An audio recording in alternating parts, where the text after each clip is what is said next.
Dr.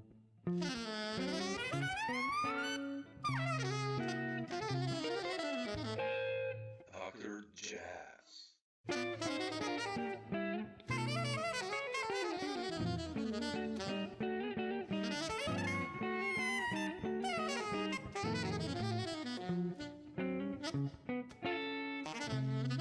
Cool. Man, but Okay. I'll just jump in. I saw you have a new album coming out in October, and I wanted to start with this talk and Yeah. with this one. And I've studied American literature, and I've did a lot of Oh, Hart and okay. Renaissance, Countee Cullen and Okay, Langston cool. Hughes and all these guys. And hmm it's kind of this one is also so important, James Weldon Johnson. And like, what's the story behind the new album? How come you decided? Uh, in a way, it's logical. On the other hand, also not. I mean, what's the story behind it? Before you say that, what makes it logical? Well, the heritage of African American people, and you're continuing that heritage. Jazz is basically Yeah, derived from there, so that's what sure. makes it for me logical in a way. Sure. Yeah, yeah, It's, totally. I hear you. Well, I originally started, the reason why I started or decided to do this was actually first it was just purely a a way to write music. Of course I liked the book. I was moved by it. I'll get to that in a second. But the original reason was I was just trying to figure out other ways to write besides saying I'm going to write a tune with this meter and those changes. That's not the only reason I write. I'm joking, no, but but I know. Yeah, I'm I wanted to joking. ask you about that actually later. Just Yeah, I'm joking. I don't actually write like that, but no, no, no, sir. often musical principles and things like that. So I'm just trying to find other ways to be a little bit more directional about um, one's inner world and be a little bit more directional about the outer product. Your ability, compositions, time, meter, and all that kind of stuff, Mm, harmony, melody. Anyway, so yeah, because someone had mentioned that to me before. I've heard of people doing things like that, but I hadn't thought. So I just did that. So originally, I did that, and then I wrote. I was going to say I think there were 11 chapters, so I was just going to have 11 pieces of music. My wife's interjecting here. This isn't about Antigua. It's about something else. So anyway, um, so it was 11 chapters, and then I was going to write 11 pieces of music.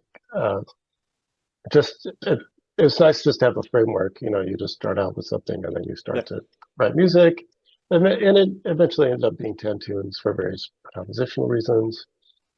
Um, and then it was nice because it sort of framed things. I had the book. There's certain things that in any work of art you have certain feelings about that are directional. You feel when I say directional, it might be a certain emotion, it might be a certain aspect of your life, so on and so forth. It's clear, Sure. as opposed to, let's say, sometimes when you're writing music, of course you feel feelings and things, but they're less directional, more abstract. I use directional meaning exactly, it's direct. You mean you have a certain feeling, you have a certain idea, smell, sight, sounds, or whatever, and you write music based on, you know what I mean? It's a little Yeah. clearer, and you can define it and say, okay, I'm going to write these 10 or 11 pieces, and they all have certain vibes to them. It really helps to write. So I used it for that. Originally, I wasn't going to title any of the tunes based on the book. It was just a way to sort of get things going and then throw it away and just put out a record. Okay, it changed. Okay, I was about to I finished the thing. Actually, I was on tour with maybe it was actually I was on tour with maybe it's Jochen Ruckert's band or something. Hmm. This is back in 2018. That's the first time I performed it. And then I thought, man, it would be really interesting if I just said something, had some because that's what the record is. I don't know if you knew that. Yeah. If I took some passages from the book, To read. it Yeah. would basically have how just the opposite of what we normally have is, usually music enhancing words. That's what most of the time happens, right? Mostly you have, pop tunes, all kinds of Sure. music, Yeah. blah, blah, blah. So I thought, why don't I just do the opposite? Uh, Words that enhance music. Just a little bit of words, just to add a little context, something to engage people, or just some kind of context. And I found it very interesting. So I decided to do it. I sort of read through the book, tried to find certain passages, so on and so forth. I can get into why I picked certain ones, but um, and I mapped it out in terms of how many, where they should be, so on and so forth, and all that. So that's kind of how it came about. The other thing is, I'll just add, is that I first ran into this book just because I was doing my own. I tend to do that anyway, but just educating myself, like many of us do, about various subjects. So I went on a little bit of a mini Afro-Am study, kind of like you were doing. So just things didn't learn in school. Those things aren't taught in school, at least Sure. here. They ought to be, but they're not. Yeah. So I thought, okay, let me just check this out, and I ran into that one. By chance, I just picked up a bunch of books that looked interesting that I knew something about them. I knew about some, I just hadn't read them. So I said, okay, let me read this. So then, then I finished it, understood the subject matter. I didn't know that there were any books written about passing before the book Passing came out. Mm. I knew that there were books that may have had it in it, but a book that's specifically about that before the 20s. So the other reason I found it interesting is because I didn't know people. There was much about that, or there's much written about that in a fictional form, because it's something. Partially, one is that it's something in my own family. My mother can pass. Other people in my family can pass. Obviously not me, but my mother can. When I was a kid, my kids would always ask, "Is your mother white, or what is she?" and stuff. So she can totally pass. And there are two of my aunts. I think they would be my great aunts or great great aunts who could pass, and they did what the protagonist in the book does. They decided, okay, we're going to marry someone, of very European descent, and leave the rest of the family. In other words, I don't think they changed their names, but they basically did not want to be. They didn't want to be outed. So they moved to another town. They moved to another state. And in fact, the only person, I think my mother said that my great grandfather could visit them because he was light enough to sort of kind of pass, but his wife could not because she's a little too dark. They would be outed, for example. So I just found that was interesting. Yeah. Actually, my mother, maybe it was last year or the year before, she she met some people with the same last name as her, or someone in her family who were, I forgot, they were from the same town as these two ladies went, something like that. I don't know. It was really weird. She met them and she thought, well, they were of European descent, or thought that they were completely. So I found that very interesting. The other thing I think is interesting, she thought, well, she thought maybe I'm related to them and they don't realize that they're related. Anyway, I just found the whole thing Yeah. interesting. I've always thought it interesting, but that someone wrote about it. Mm. Anyway, it has all these historical references. The other thing about the book is it's only 100 pages and it has a lot to say. Yeah. It's very nuanced in a very short amount of time. And it talks about music, talks about race relations, or phenotype relations, whatever you want to call them. Talks about just the time period, the Gilded Age, all kinds of stuff. It's interesting that it talks about the beginnings of jazz. It talks about the beginnings of what we call American music now, and Sure. all its different forms. And anyway, it's a very interesting book. Has a lot to say in a short amount of time. Sort of like it's very concentrated.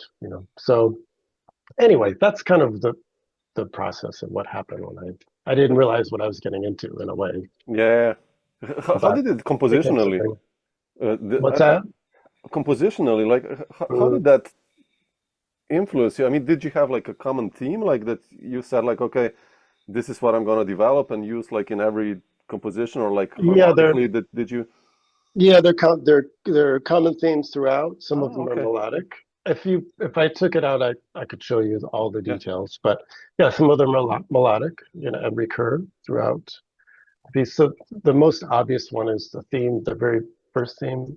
There's an intro, sort of like a overture kind of, and then happens there's a development at the very end. It happens again, but there's a development, there are key changes, so on and so forth. Mm. It happens again in it, some of the material in the very first part comes again in another tune, actually in two or three other tunes. Mm. There are other tunes throughout the thing that reappear. Sometimes it's just voice leading, sometimes it's Okay. harmony, or a It's like a similar type of soundtrack then, harmony. almost.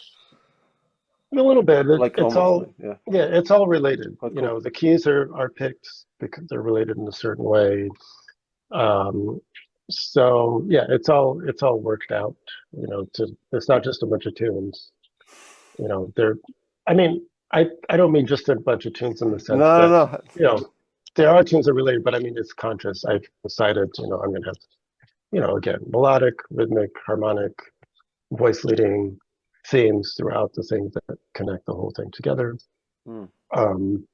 And again, keys, so on and so forth. So they all lead into each other. So, yeah. Mm. How do you know, like, I mean, obviously we all can write, like, let's say I'm gonna write a tune in 7 and it's gonna go through some key changes. Like, how do you know a tune is not just a tune? Because, you've written like a lot of music, and for me, like Dharma Days, for my generation, that's like the record. I remember those Okay. tunes when I heard them, like Deserted Floor and Iverson's Odyssey, and I mean, Hmm. those are like, standards almost. I don't know, like in my head almost. Yay. But like, no, You seriously, made it. I can die and go to heaven now. yeah, I that's can go to it. jazz heaven. Yeah. There with No, Cole Porter joking. and those guys, right? Well, I don't know. I'll probably have to sit on a little pillow next to them. And, no joke. Anyway, go ahead. No, but how do you know that you have a tune that it's kind of wordy, that it's not just another whatever ornette type tune or rubato tune or like, What do you mean a tune? A tune that's I mean, complete? like A tune sometimes I that's write I write a composition and then I look at it, mm, it's like, wow, it's just another 7/4 tune with kind of vamp, and it mm. has a cool head over it, and I'm like, shit, I've written like 5 of those already, or I don't know, like like like how do you decide, like, this is, do you try it with a band, or like that, like, okay, shit, we're gonna keep that, or Well, first of all, I usually write. Uh, Sometimes I try it with a band, but usually not. Usually, the main thing I think is that I write for people. yeah. I usually don't just write a tune that we can just play. There are a fair amount of my tunes, like if you want to pick the Dharma Days record, I can only barely, to me, to my ears, I have an idea of what it's going to sound like, an idea of who's going to play it, and how they're going to play it. If other people play it, it might be correct and everything, but just that's Mm, not happening.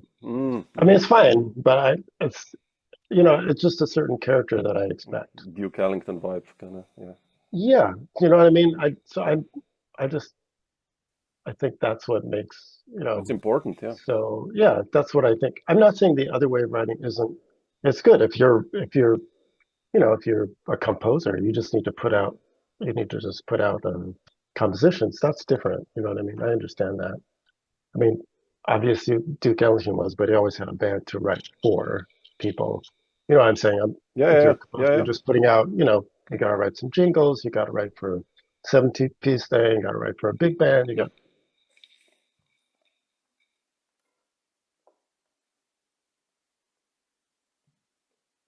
that's different. You know what I mean?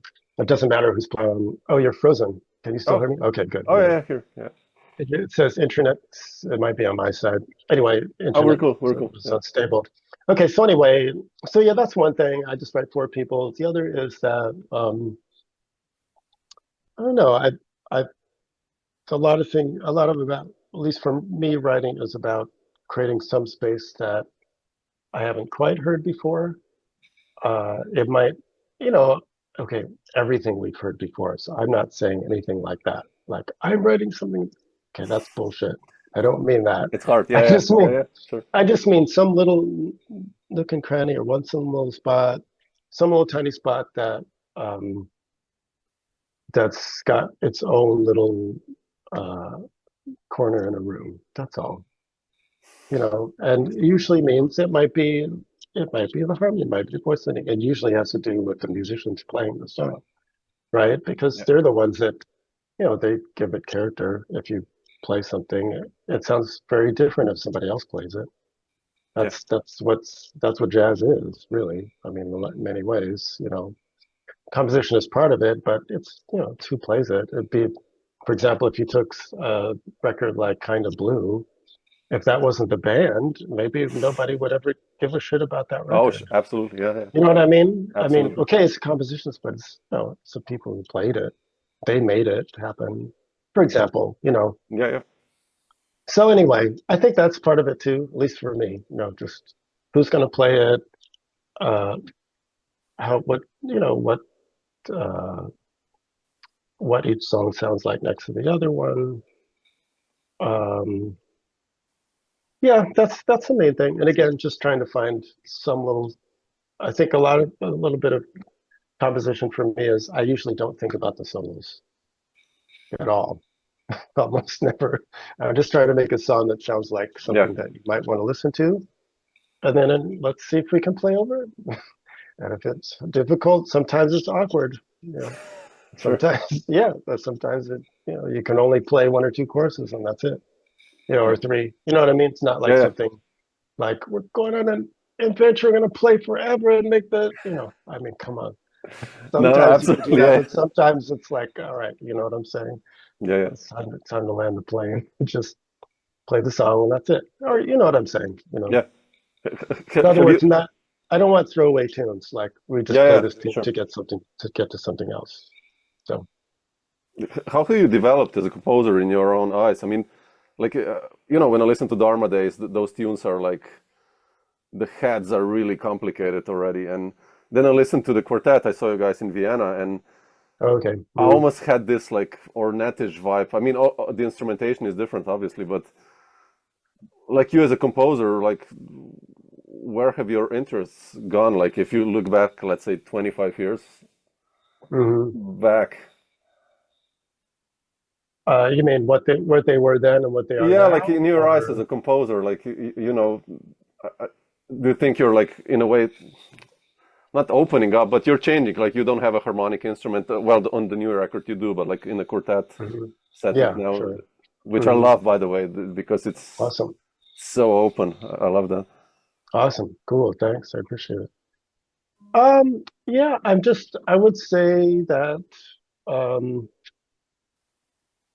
I've opened up in the sense that just I'm just older and I've learned more about music than I knew then. And maybe that's obvious, but that's not always true though.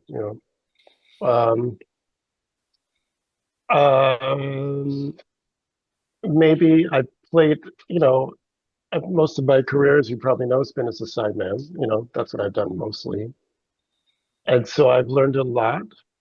I mean, by playing with other people, so hearing what their tune sounds like, how they play, playing with a lot of different rhythm sections. That's a big part of it, is just playing with a lot of different rhythm Mm. sections and seeing how they play.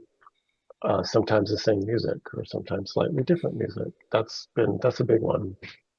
Um, Another is one is just over time, just um, maybe I haven't been able to get to. I'm still working on it. I haven't been able to get to all the different kinds of music that I like. Mm. I'm still trying to. I can't put it all in one band. So I've been trying. Sometimes it has a lot. Like Dharma Days had a lot of it in there, but not everything. So it's just taken me a while to get to all the pieces through my compositions and the bands that I'm part of. So this, for example, the as colorman is bringing other things in that I've always liked, Yeah. even back 25 years ago, but I wasn't able to put it in because of maybe I didn't have the compositional ability, maybe I didn't know how to do it yet, or it hadn't materialized, or I didn't have the opportunity, or for whatever reasons, that's part of it too. So yeah, part of it's just trying to get all the things that I like in compositions that I just haven't been able to do it yet. I still have more. I haven't had to figure it out, Yeah. So that's part of it too. Part of it is learning more about rhythm, blues, and swing. That's a lot. I didn't know I wanted to, but back then I just didn't know. I hadn't had enough experience yet Hmm. about how to incorporate those things, how to incorporate harmony and rhythm. That's very difficult. Meaning complex harmony and Yeah. rhythm. Very hard. I mean, it's hard in the sense that, a lot of times, sometimes it'll be done, especially if the harmony sounds a little bit more from uh, the European classical world. So, you could say all harmony is European in a way. Okay, I Yeah. just mean, but that's not necessarily true because the way it manifests in America is made it American. When I say American, I mean not just North America, I mean Yeah. music of the Americas. We just do it in a different way. We took that shit, and we said, okay, well, we're gonna do it this way. Yeah. It's just true. Any Europeans, you guys can disagree with me, but No, I'm not. Yeah. not to say that. We took it a different direction and made it work with rhythm. Absolutely. Yeah. With Absolutely. When I say rhythm, I mean where rhythm has primacy and harmony is secondary. Yeah. It's something that harmony is there to enhance the rhythm most of the time in American music. And usually I think most of the time in most European music, when I say European 19th century, 18th century, 20th century, it's usually the opposite most of the time. Not always, but Yeah. I'd say as a format in general, right? Very generally speaking. So, but to bring those two things together, the more, often the more complex rhythm gets. It's not always the case because, if you're talking about miles or any of those, the rhythm, music, the harmony is very complex, and so is the rhythm. But it's difficult to make work. Mm. Sometimes one of them has to get simple for the other one to stand out.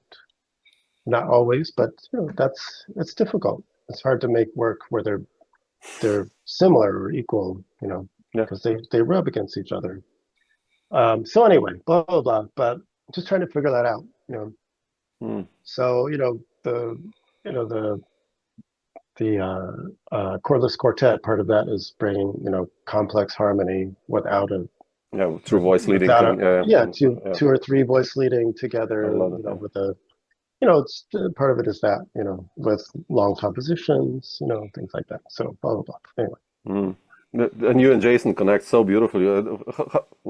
When did you first discover or like meet Jason actually, Palmer? Uh, I probably met him. I mean, I don't know exactly when, but it's been 10 or 15 years, maybe. Already? Yeah.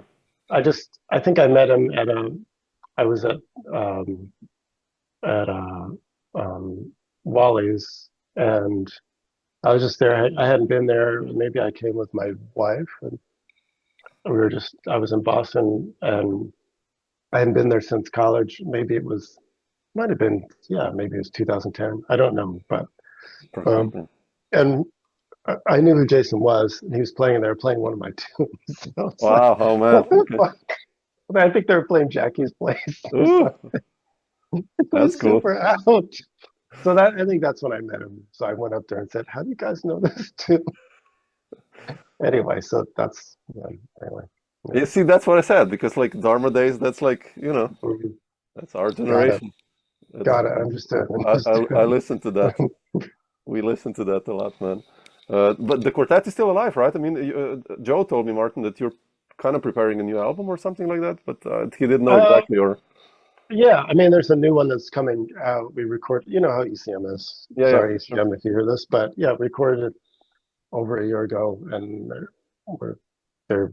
I hope they put it out next year. That'd be great. But so yeah, and I've already started to write music for the next one. And this one is probably going to be, I'm basing it on a book again. This Oh time, wow. Okay. I always, the other one, the other ones have always had sci-fi themes, and this time I'm going to get a little bit more specific and just write 11 pieces of music on based on this book. It'll help me. I'm not going to read probably, but but something to get it going. We'll see how that goes. And if PCM's interested, great. If they're not, I don't know what's going to happen. But Yeah. I'm going to do it anyway. So Sure. Yeah. Do you like the aspect of band leading? I wanted to ask you that before. Like you said, you primarily were a sideman, but you know. yeah, I'm not a. I have to. My first intuitive response is I'm not a fan. No. Okay. Okay. But I am a. It's more. It's something. It's more like you got to eat your spinach. That's nicely put. Yeah. I think it's good for me. I do it because I mainly because I want to. It's something I it's a way to learn how how can I to basically manifest composition and uh, uh, composition in jazz. I believe means not only writing but also the band members Yeah. because they're more than half the compositions. Absolutely. Yeah. It's not like classical music. It's of course the orchestra matters, but in this, people are improvising. You're calling them because they can play a certain way, Yeah. because of their personality, the way the drummer and the bass player play the time. If you call a piano player, guitar player, depends on how they voice lead. Anybody can play the changes or play time. I mean, that's not good enough. Yeah. I mean, it Absolutely. sounds Yeah. obvious, but Yeah. I'm surprised at how often that's not considered sometimes. I'm like, really? That's what you want? Sorry, I'm very opinionated. No, no, But that's important, man. but I mean, sometimes you get what you get. You have to. But I mean, I'm just saying that's part of it. It's like the tunes you write and who you ask to play those tunes is a Absolutely. huge part. But I mean, why do you think Miles is so successful? Yep. I mean, you know, he's the the epitome of a jazz musician, composer, curator. I mean, that's kind of what a conductor is in jazz. Yeah. The band leader, but also the drummer's conductor. Anyway, blah blah blah. But you know what I'm saying is Yeah. that's me just figuring that out. And yes, I have to lead bands. I have to talk. Don't like. I just want to play. You know, I'm terrible at social media. I don't give a shit about it. I think it's fucking toxic, but I Oh, it's do. terrible, man. I But deleted I have, everything from my phone and no Facebook, no Instagram. I have yeah. nothing. So yeah, I'm Yeah. debating that right now. I kind of do it, but I feel like maybe I should get involved in some ways to do something. But I kind of feel like, well, I don't know. I'm trying to figure that I out. But know. I hear so you. I'm, Yeah. Yeah. so I don't know. It's worth it for the other parts, for the musical part and the connection with Yeah. people who love music and just putting out some. I feel like okay, whatever I have to say, I just want to put it out there in the ocean of stuff. Well, Yeah. so that but I have to lead a band to do it. I have no choice. So Yeah. Also, with you, I get the idea that it's like a team play. I mean, it's your name, but it's many times you step back. Also, it's not like I have to be at the front. I don't know if I'm wrong, yeah, but no, right? you're totally right. That's fucking bullshit, man. I'm not into that. Yeah. I don't. Yeah, I mean it's a sideman mentality. Yeah. Yeah. Yeah. Why should I be in the lead when I know that if I step back, the shit's gonna sound better? I mean, Yeah. Yeah. Absolutely. why if I try to be in front all the time? I mean, fuck that, man. I'm not interested. I just want to, you know, I just want to be part of the band, and I happen to be the one getting things going. That's it. That's done. Fine. You It's a collective sport, jazz. I mean, yeah, man. Fuck yeah. that. Absolutely. Yeah. Absolutely. Uh, Mark, since I have you here, I wanted to ask you Yeah. something. So, like, Mhm. I talked to so many guys of your generation, like Chris Cheek and Yeah. Seamus and all these guys. Yeah. Of Uh, course. and I wanted to ask you, you coming to New York, like, I guess early 90s, Yeah. how was that like for you? There's like all the elders are still there. There's like all the Breckers and Joe Yeah, Romano and everyone. yeah, Then that's right. comes you, 25-year-old, to New York. How was that like for you and getting the first connections and gigs? And do you remember? I mean, Oh, I remember very well. It was super intimidating, but the other thing, but I was super into it. I just relished the shit. I was like, I did because I was like, I've got nothing else to do. I can't do anything else. I either do this or I fucking sink and work at Kmart. So I'm that's so I better do the best I can, and yes, it's hard. And I had a day job. I played on the street. That's how I made my mm, living, at least for the first year and a half that I was there. I'd made some money painting houses oh, for the summer. Yeah, I was a house painter to make some money to get there. And then I tried to be a bike messenger. I finally got a job at Tower Records. Whatever I was doing, I just said, okay, I'm going to try to find a job that's at night so I can practice during the day and play and stuff. So that was my objective, and I found it. So yeah, it was super hard. And the other thing I knew is, okay, I want to study all the masters and stuff, but I mean, you know, I'm not gonna I'm not gonna be uh, can I say I'm not gonna do well or get called if I'm the best Joe Henderson copy ever sure. or Michael Brecker or whatever. Even if you're amazing at it, you're number two. So I might as well be number one, but sad, or whatever I am. You know what I'm saying? Yeah, Okay, absolutely. whatever I am might be not as good or whatever, but you know what? There's only one. So fuck that shit. That was my attitude. And of course I want to study it, but I mean, and it's more fun. I mean, why not just go out and just figure shit out on your own? Of course, by studying the masters, and I still do, learn from them, and then something else happens, and so anyway, that's what I was doing, and I just put myself out there as much as possible, meaning, you know, a lot of it happens, there are a lot of great musicians. We all deserve it. We're all working hard, but a lot of it is being at the right place at the right time. The only thing you can do is try to be at the right place as often as possible. You know? So you gotta, number one, I say this because I say this to students that want to stay in a fucking city where nobody's gonna see you. Okay, Yep. great. Yep. You're fucking amazing, and nobody knows where you are. Okay, you and you're in, you know what I'm saying? Yeah, yeah. So I'm like, why not go to New York? If you fail, you fail. You tried your best, and you know you did, and you can go back home or wherever you're from, feeling like, okay, I did it. I can relax and not say, well, maybe. I mean, who wants to? I personally don't want to die like that. Like, oh, I Sure. could have done. What the fuck, man? Sorry, you get me. I'd rather just Absolutely. like Yeah, yeah. Yeah, yeah. fucking run my hardest and go for it, and then okay, it doesn't work out, fine. I could chill out, have a beer, do whatever. If it works out, great. Or if it's halfway, whatever it is. Anyway, so yeah, I tried to play with people. I always tried to play with people who are better than me, Mm. including people my age. Yeah, you get your ego hurt, but that's the best fucking shit ever because ego is the ego meaning I'm great or I'm sad, whatever it is, because that's still ego. Yeah, It's a creativity killer. Kills creativity. You absolutely. get fear, anxiety, attachment. Fuck that shit, man. Kill it. If you're afraid of something, fucking step right in there. That's what I did. I was like, all right, I'm just gonna do it. you know? And yeah, you sink or swim. You sink a lot, and maybe you swim once. Yeah, Like, absolutely. yeah, yeah. I played sessions with Seamus all the time. He kicked out my ass every time. I said, fuck it, I'm gonna play with him again.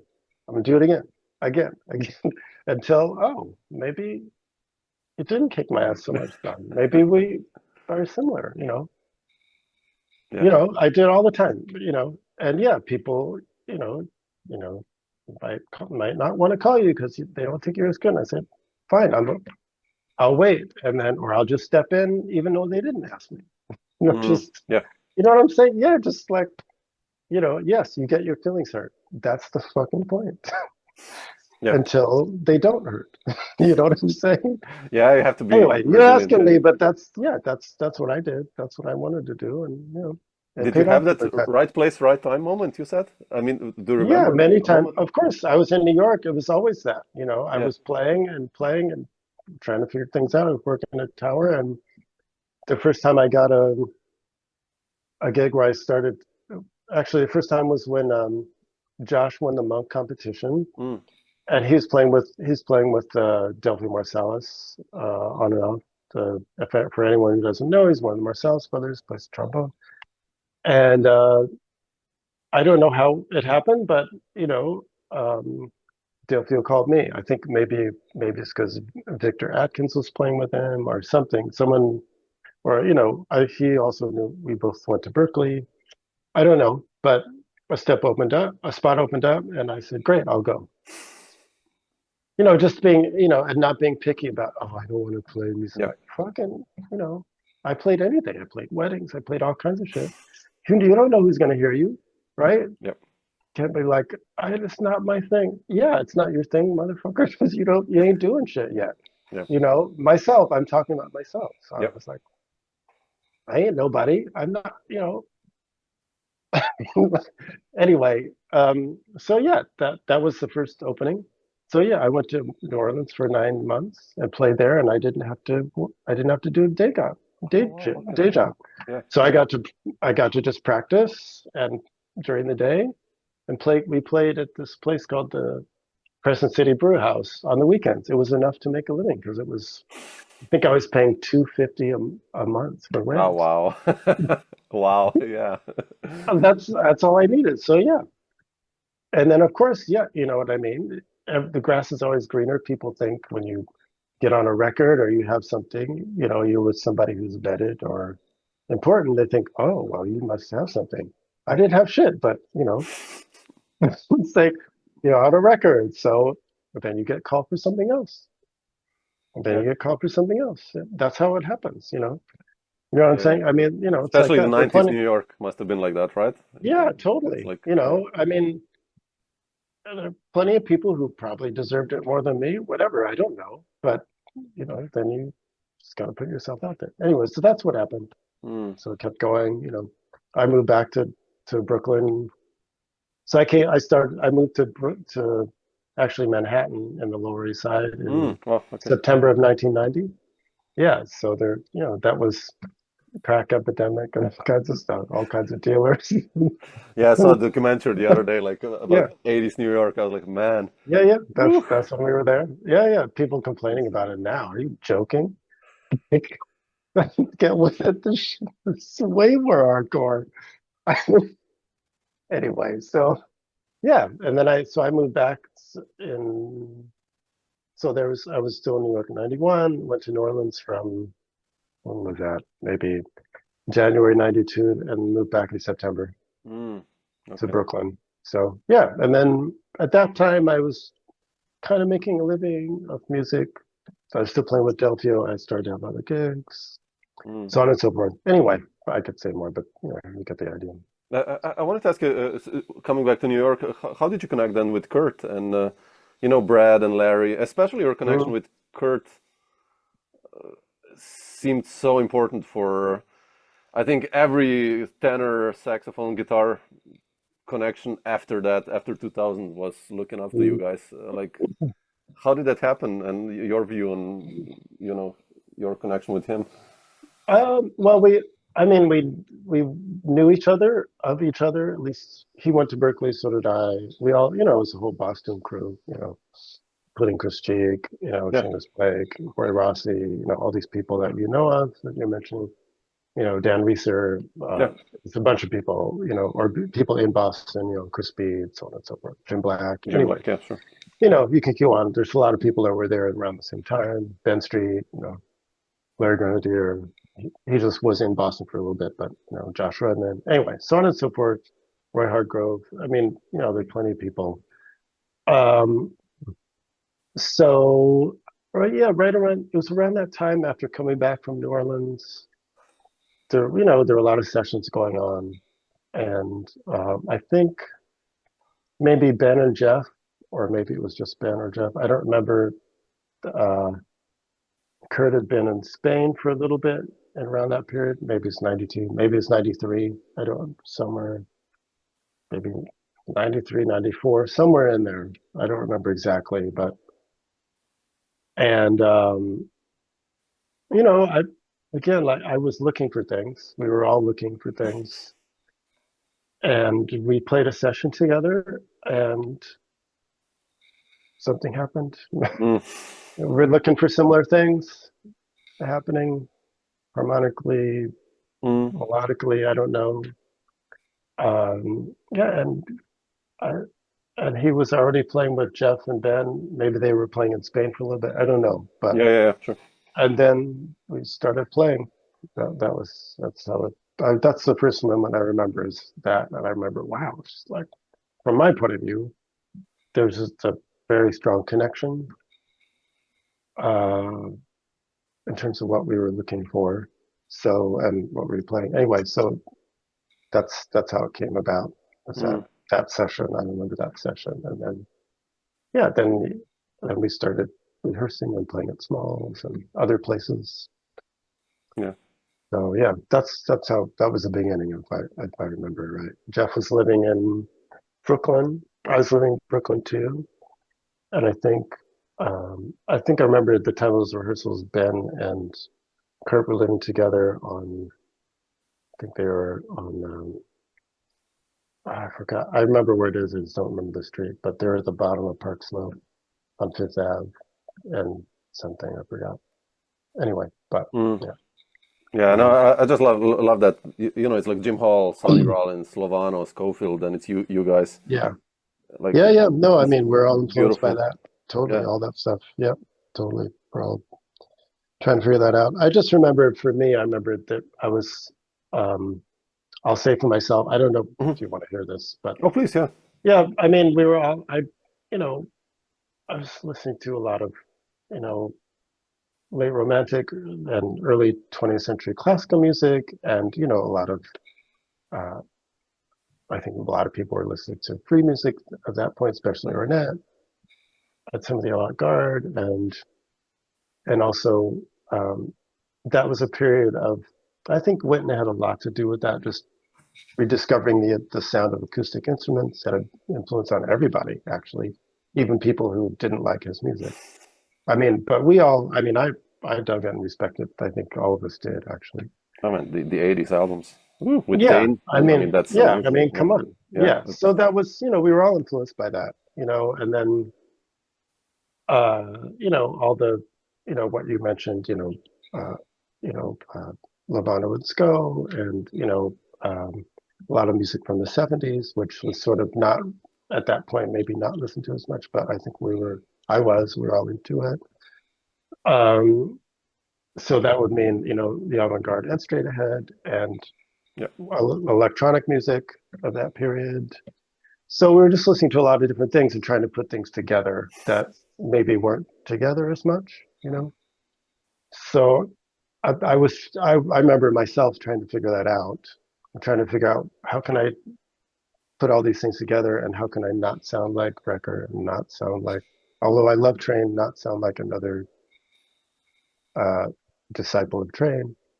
How can I, you know, check out other saxophone players or reed players that maybe haven't been addressed? Of course, I mentioned, you know, think about Warren Marsh and Lee Konitz and Paul Desmond, but still love Train and Sonny, people who are usually opposite. How can I put all that in there? You know, how can we engage in a music that somehow engages more minimalism? Looking back on it, it's easier for me to say that, but sure. then we didn't know what it was. So, you know, I think all those things were going on at once. Music that had elements of the abandon of free music, Yeah, but organized in songs that have, you could say, popular sensibilities that are really singable, that also have complex harmony. yeah. You know, how could you do all that in one place? I think we're all trying to figure that out, you know. So What about finding your own voice? I mean, like immediately when I hear you, you know, 3 seconds, it's like it's Mark. I think you have such a recognizable sound on the instrument. Uh, how did that? I mean, like on Dharma days, it's there already. In this world, it's already there also. I think, which is Mhm. like late '90s. Yeah. Mhm. So you were basically chewing all these things, and then kind of it popped out, or it was already there when you were in college. No, it's not definitely not there. It, it was definitely after college. Mm, And that period when it started to happen, I would say, notice it myself, whatever it was. By the time when I got to New Orleans, that was the period where it started to start, whatever it is. yeah, yeah, you. The beginning of feeling like, oh, I'm improvising now. And never quite heard that before. I feel freer. I don't have to do this thing that I played from this record. Yeah. And that was the beginning, the very start where I felt this certain kind of freedom of just being able to improvise. So that was the very beginning. And then by the time, maybe it was more apparent, yeah, in the mid nine, like, 94, 95 Yeah. started when my first record came out. The first crisscross record I think I was on was this one from, man, what's his Yeah, name? yeah, that one. No, there's a record before that. It's the very first crisscross record. I was on a record from Johnny King. That was the Oh, the first. piano player, right? Yes, Yeah, yeah, okay. Yeah. that would be the very first. If there's a representation of that, Ah, okay, I have to find that. I know that's the about it. beginning, very first one. And then that's when Tegan said, "Hey, you want to do a record?" That's what we. I think Okay. he heard that I was into Warm Marsh. He loves Warm Marsh, so he's heard that some of it was in there. So, Yeah. but yeah, that was the beginning, probably somewhere in there, from somewhere 92, 93, whatever it is. And yeah, again, it was just, trying to figure all these things out, trying to figure out, I would say, just to say, I have no, I know people, let's say like Chris Cheek. He sounded like Chris Cheek as soon as he got to college. Whatever he is, you hear of him now. That was true when he got there. It Mm, was he was Chris interesting. Cheek has always been Chris Cheek. There's never been there's never a moment where he had a sunny period or sunny stint period or like whatever coaching, you know. So so yeah, for example, there are people that I know of that, I was not like that. Interesting. There are definitely periods where if you heard me in college in 1987, you would not ever you have no idea that I would end up sounding like whatever I did later on. It's probably not even an inch. That would be my assessment. It would just be like, okay, fine. So I'm just saying, I don't have any of that. No natural ability, no like it was all belief and work and just curiosity and just trying to figure it out. That's all. Yeah, that's beautiful. Yeah. Amazing. Yeah. Uh, Mark, what's still up? Not Yeah. to take too much of your time, like the Yeah, go ahead. upcoming weeks and months. Are you still playing, by the way, gigs with Billy Hart or Tom Harrell? Those Yeah. guys? Are you still in those bands or? I'm not in Tom Harrell's band anymore. I mean, unless he calls me again, I don't know. But I haven't played with him since the Some time ago. pandemic. Okay. Um, there's but Billy Hart, yes. Oh, beautiful. So yeah, we'll be playing at Smoke in the end of November. So yeah, and we've got a live record coming out or that's out from Smoke. I haven't heard it, but yeah. And then there's an ACM record I think that maybe came out or is going to. I don't know. I haven't heard it. So yeah, that's still going on. You know, so yeah. What about touring? Any plans of coming to Europe or? Yeah, I'll be in Europe next, what's this, in October with um, Jason Palmer's band. Really? Oh man. Yeah. Okay. So yeah, and he's got it up on Instagram. I don't know all the places, but I'll have to check it out. Okay. there's that, and then I'll be there again. And let's see. Oh, wait a minute. What the hell's going on? You gonna be there? Oh yeah, I'm gonna be there in November with uh, my band, and that's the quintet, the Ex-Colored Man Oh, band. beautiful. Okay. So yeah, in early November, and then I'll be back again in the beginning of December for maybe 5 gigs or Oh, something wow, with okay. Ethan Duo. So that's the I'll be back again in Europe, but those are the ones coming up. The most important. Yeah. Fantastic. So yeah, I guess. Oh, actually, I'll be back in January with Jakob Bro. He's got this. It's in Flagey in Belgium. There's this Yeah, another place. whole. Yeah, there's this whole. I don't. I think. Yeah. This is way I've always gotten in is through the back door, and I love it that way because low expectations, but I still get to play and still get the bread. Yeah, yeah, sure, I hear you. So, you know, the plus of killing your ego because who cares?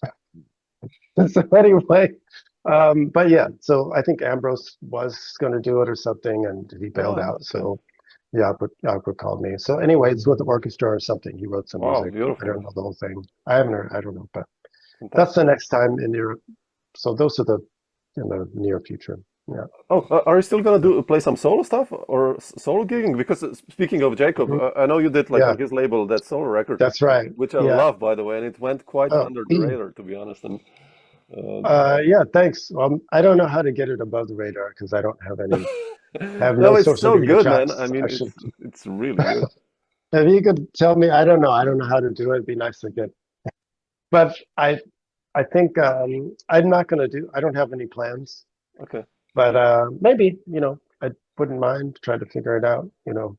Actually, Maya Wilkins, the manager of Ambrose and me, when she occasionally whatever, but um, because he did a solo record, thought of it maybe us doing it together. I think Mm, that would okay. be cool. That would be Like cool. Yeah. yeah, one set of Ambrose, one set of Oh Turner, man, and something like that. That would be cool. Like short because solo's hard on your it's chops, hard. but. Yeah, yeah. But we'll see. If I can convince him. I don't know if he wants to do it, but I'd be down to do it. But Fantastic. so we'll see. Yeah, yeah. Sir, thanks so Killing. much, man, Yeah, for Maestro. sharing Thanks some a of lot. these thoughts. And I hope Yeah, to yeah, catch you again in Europe. So, yeah. That'd be awesome. Yeah. you know, Um, Best of uh, luck with family life and stuff. yes, you too. If you're gonna be Yeah. around, drop me a line. Yeah. I can show you around. We live in a wine region, so if you Oh, like, you do. Oh, nice. yes. Killing. So Beautiful. let me know. All But right. cool. I would. All the best to you, man. Yeah. Thanks so much. All I'll the let you best. know when Thanks. this is out. Cool. Thanks a Okay. lot. Awesome. Thanks a Bye. lot. Bye. Ciao. Ciao.